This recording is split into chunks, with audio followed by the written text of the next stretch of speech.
Good morning students. आज हम हिंदी में लेसन नंबर 2 जिसका नाम है न्याय मंत्री। यहाँ पर जो टाइटल है उसके ऊपर से ही हमें पता चलता है कि न्याय की बात कुछ हो रही है। न्याय मंत्री कैसा होना चाहिए उस विषय में यहाँ पर बहुत ही प्राचीन समय के अंदर जो सम्राट अशोक हो गए उनके वहाँ पर जो न्याय मंत्री था उसके बारे में यहाँ पर हमें जो पाठ है या जो लेसन है वो दिया गया है। आप सभी ने बहुत प्राचीन कथाएं तो सुनी होगी, यहाँ पर भी एक न्याय मंत्री कैसा होना चाहिए उसके विषय में यहाँ पर अच्छा एक जो लेसन है, जो पाठ है, जिसके अंदर से हमें भी सीखने को मिलता है कि कैसे न्याय किया जाता है, यानी कि न्याय मंत्री कैसा होना चाहिए। न्याय के बारे में हमें बताते हुए यहाँ पर ये पाठ दिया गया है। आप सभी के पास टेक्स्ट बुक है, तो टेक्स्ट बुक के अंदर पाठ दिया गया है वो आप देख सकते हैं। मैं यहाँ से उसके जो भी थोड़े थोड़े पॉइंट्स है वो रीड करके आपको बताऊंगा और आप वो समझ लेना, बराबर। साथ में मैं समझाता भी। ओके, शुरुआत यहाँ पर देख सकते हैं कि शिशुपाल के घर एक युवा का आगमन होता है, यानी कि यहाँ पर जो पाठ की शुरुआत है, लेसन की शुरुआत है, वहां पर हम देख सकते हैं कि एक दिन शिशुपाल के घर, यानी कि कोई युवान है, वो कौन है, कहां से आया है, वो सारी बातें यहाँ पर गुप्त रखी गई है। यहाँ पर शिशुपाल को पता नहीं है कि ये कौन है। एक दिन शाम के अंधेरे में शिशुपाल ब्राह्मण के घर पर एक युवान आया। शिशुपाल ने अतिथि मानकर उसका स्वागत किया। यानी कि हम देख सकते हैं कि हमारे प्राचीन समय में भी और अभी भी हम देख सकते हैं कि जो भी कोई अनजान व्यक्ति आता है तो हमारे लिए अतिथि के समान। पर आजकल क्या है कि यहाँ पर जो भी अभी हाल लाइव में जो भी वर्तमान समय में जो भी क्रियाएं हो रही है उसकी वजह से हम थोड़े चौकन्ने रहने को बोला गया है। प्राचीन समय में कोई भी व्यक्ति आता था तो उसे अतिथि मानकर उसके लिए जो भी बन सकता है वो किया जाता था। यहाँ पर शिशुपाल ने वही बात, यानी कि शिशुपाल ने वही किया। उसके घर पर अंधेरी रात थी और एक ब्राह्मण युवक जो है वो आता है और बोलता है कि मैं यहाँ से गुजर रहा था, रात बहुत हो गई है, तो उसके लिए मुझे आज की रात यहाँ पर रुक जाना पड़ेगा, यहाँ पर आपके घर पर आश्रय मिल सकता है। शिशुपाल जो है वो उसे कहता है कि कोई बात नहीं भाई युवक, तुम आज की रात यहाँ पर रह सकते हो। उसके बाद जो चर्चा, यानी कि हम कुछ भी हमारे घर पर कोई भी आता है तो उनके साथ कुछ ना कुछ तो वार्तालाप होता है। वो यहाँ पर भी शिशुपाल के साथ जो युवान आया था, जो मुसाफिर आया था, उसके साथ बातचीत अपने नगर के बारे में शुरू होती है। वहां पर शिशुपाल बोलता है कि यहाँ पर सम्राट अशोक के राज्य में और सब कुछ अच्छा चल रहा है पर न्याय ठीक से नहीं चल रहा। राज्य में फैले अन्याय की चर्चा की। आतिथ्यकार सत्कार के बाद शिशुपाल ने राज्य में चारों तरफ हो रहे अन्याय की चर्चा की। युवक उससे सहमत नहीं हुआ। उसने कहा, दोष निकालना तो सरल है, कुछ करके दिखाना कठिन है। यानी कि यहाँ पर जो शिशुपाल थे उन्होंने अपने राज्य के बारे में बहुत कुछ, जो भी चारों ओर जो भी हो रहा था उसके बारे में बताया। यहाँ पर अन्याय हो रहा है, ये हो रहा है, वो हो रहा है। यहाँ पर हमारे राजा यानी कि सम्राट जो है वो कुछ ध्यान नहीं दे रहे। परंतु जो युवक था उसने कहा कि जो बात बोलनी सरल है, यानी कि चारों तरफ जो भी कुछ हो रहा है वो बोलना सरल है, वो जो हो रहा है उसके बारे में बताना सरल है, परंतु वो करके दिखाना बहुत ही कठिन कार्य है। यानी कि हम भी देख सकते हैं कि जो बोलना हम बोलते हैं वो तो एक सरल भाषा से बोल देते हैं, तू यूं कर दे, तू ये चीज है, ये करके दिखा दे, परंतु जो काम कर रहा है उसके लिए वो कठिन होगा। बराबर। यहाँ पर जो सम्राट है वो शिशुपाल को यही बताते हैं कि जो तुम्हारे लिए बोलना सरल है वो कुछ करना बहुत ही कठिन होगा। इस पर शिशुपाल ने कहा, यदि अवसर मिले तो दिखा दूंगा कि न्याय कैसे होता है। अने वही समय पर उसी टाइम जो शिशुपाल था उसने सम्राट अशोक, यानी कि उसको तो मालूम नहीं था कि ये सम्राट अशोक है, वो तो समझ रहा था कोई युवान है, तो युवान के सामने उस शिशुपाल ने बोल दिया, एक बार मुझे अवसर मिलेगा, एक बार जो मुझे अवसर मिल जाए तो मैं उनको बता दूंगा कि न्याय कैसे करते हैं। और यही बात सम्राट अशोक ने उसके बारे में जो सुनी थी वो उन्होंने पकड़ ली। दूसरे दिन हम देख सकते हैं कि शिशुपाल का न्याय मंत्री बनना, यानी कि दूसरे दिन जो यह युवान और कोई नहीं स्वयं सम्राट अशोक थे, एक दिन उन्होंने शिशुपाल को अपने दरबार में बुलाया और अपने राजमुद्रा यानी कि जो शासन की निशानी होती है, जो शासन करता है उसकी कोई भी निशानी, या तो गले का हार दे देते हैं या तो जो अंगूठी आती है वो अंगूठी दे देते हैं। वैसे यहाँ पर शिशुपाल ने जो अपनी सम्राट अशोक ने जो अपनी अंगूठी थी राजमुद्रा के तौर पर शिशुपाल को दे दी और बोल दिया कि आज से तुम हमारे राज्य के न्याय मंत्री हो, और अपनी राजमुद्रा देकर उसे न्याय मंत्री बना दिया। यानी कि हम देख सकते हैं कि जो अगली रात को 2 दिन पहले दिन की रात को जो हुआ था वो शिशुपाल को याद आया।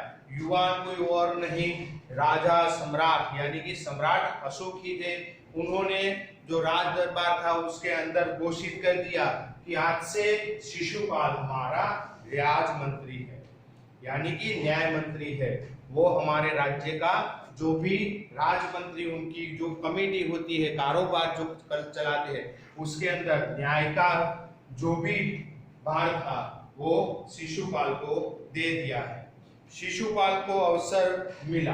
अब उन्होंने तो बताया था, शिशुपाल ने तो सम्राट अशोक के सामने ही बोल दिया था कि एक बार मुझे मौका मिले, एक बार मुझे अवसर मिलेगा तो अवश्य ही मैं न्याय कैसे करते हैं वो दिखा दूंगा। और आज सम्राट अशोक ने उसे ये मौका भी दे दिया है। शिशुपाल को न्याय मंत्री बनने और अभी 1 ही महीना हुआ था कि एक रात किसी ने एक चौकीदार यानी कि पहरेदार की हत्या कर दी। शिशुपाल ने अपराधी का पता लगाने में दिन रात एक कर दिया। यानी कि यहाँ पर 1 महीना हो गया, शिशुपाल अपना जो भी न्याय का कारोबार था वो संभाल रहा था। उतने में ही 1 महीने के बाद एक ऐसा अवसर आया, यानी कि एक ऐसा बनाव, यानी कि एक ऐसी घटना घटी कि अब उसको दिन रात मेहनत करनी पड़ेगी। यानी कि जो पहरेदार था, रात दरबार के अंदर जो पहरेदार था उसकी रात को हत्या कर दी गई, उसको मार डाला। अब न्याय मंत्री होने के वास्ते अब जो शिशुपाल है उन्होंने जो हत्या करने वाला था वो हत्यारे को पकड़ने के लिए अपनी दिन रात एक कर दी। थोड़े दिन बाद शिशुपाल को पता चल गया कि सम्राट अशोक ही पहरेदार के हत्या के अपराधी हैं। यानी कि थोड़े दिन के बाद शिशुपाल को पता चल गया कि खुद स्वयं सम्राट अशोक जो है वही वो पहरेदार के हत्यारे थे। उसके बाद अब न्याय की बारी आती है। सम्राट की गिरफ्तारी। सम्राट को गिरफ्तार करना आसान न था, परंतु शिशुपाल न्याय मंत्री था, उसने तो निर्भय होकर न्याय करना था। उसने सम्राट को गिरफ्तार करने का आदेश दे दिया। यानी कि हम देख सकते हैं कि न्याय मंत्री, हमारा जो न्याय मंत्रालय है वो और सरकार दोनों अलग अलग है। यहाँ पर वही चीज शिशुपाल ने की है कि एक बार एक तरफ जो एक तरफ हमारे जो सरकार यानी कि सम्राट अशोक है और दूसरे तरफ न्याय कैसे करना यानी कि न्याय मंत्री होने के वास्ते उन्हें कैसे न्याय देना वो बात है। तो उन्होंने सम्राट अशोक को यानी कि शिशुपाल ने सम्राट अशोक को गिरफ्तार कर लिया। उसने सम्राट अशोक को गिरफ्तार करने का आदेश दिया।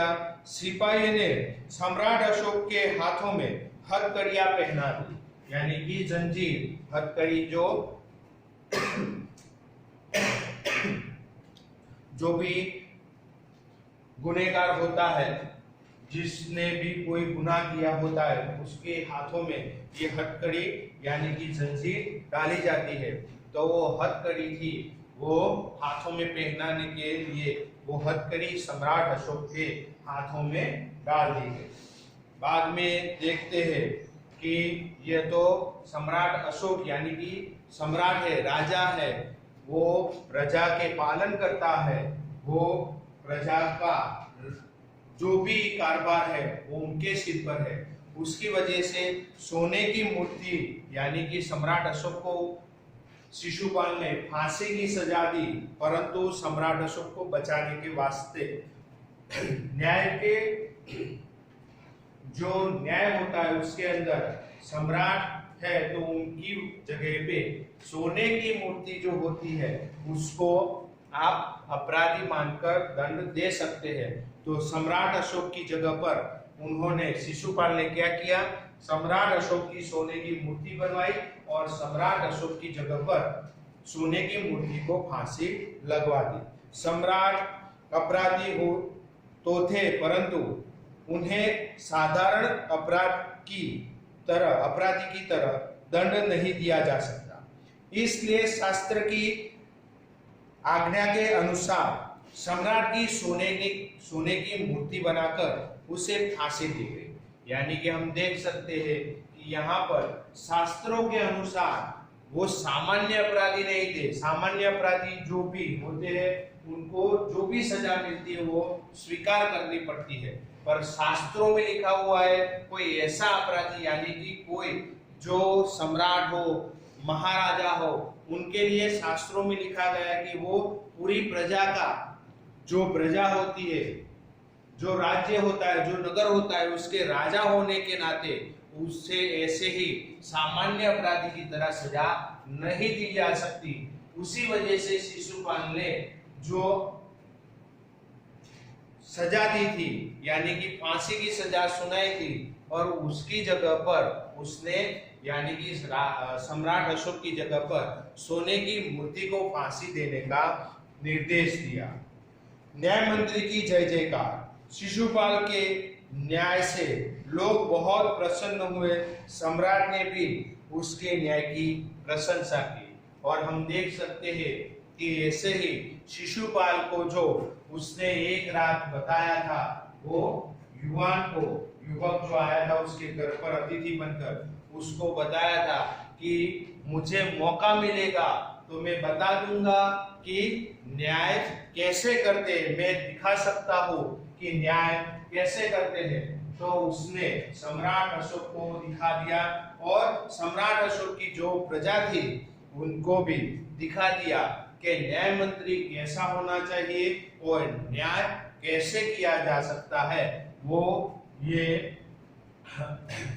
प्रसंग से हमें ये बताया जा सकता है।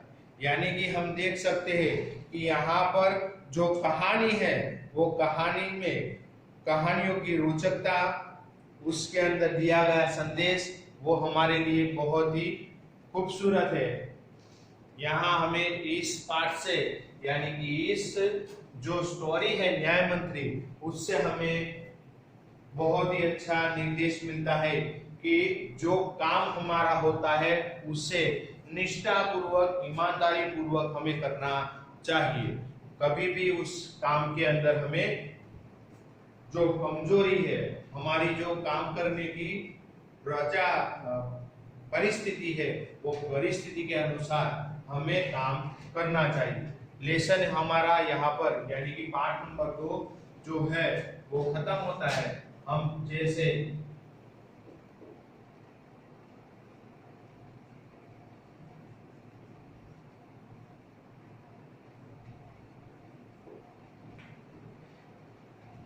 काव्य नंबर 1 के अंदर हमने आराधना जैसे स्वाध्याय लिखा था, वैसे यहाँ पर हमें जो पाठ है उसके पीछे दिए गए स्वाध्याय जो है हमारी हिंदी की नोटबुक में लिखना है। Okay, thank you.